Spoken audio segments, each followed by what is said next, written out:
Central Board of Film Certification CBFC na State asida Cinematography Act 1952 Chatnanaba Guwahati gi Additional Regional Officer Dipankar Gogoi na Manipur gi Chief Secretary da Gerald Khanghallakhre Gerald aduna makataraduna Cinematography Act 1952 gi matung ina film, video, advertisement, trailer, promo, video song amadi atopa visual presentation sing asi India ki territorial boundary manungda public exhibition tawdringai mamangda certified tawgadabani amadi hariba ek asigi matung inna India da film asi public exhibition tawnabagidama certification pibagi authority asi CVFC na oi North East State ki oina hariba thabak asi CVFC Guwahati Regional Office ta tawhali maram aduna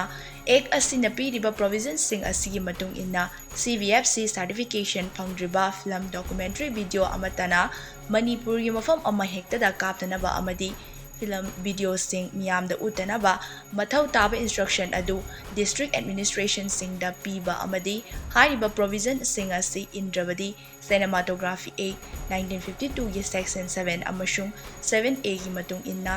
district administration na matik jaba action laukhatnaba Khanghallakhre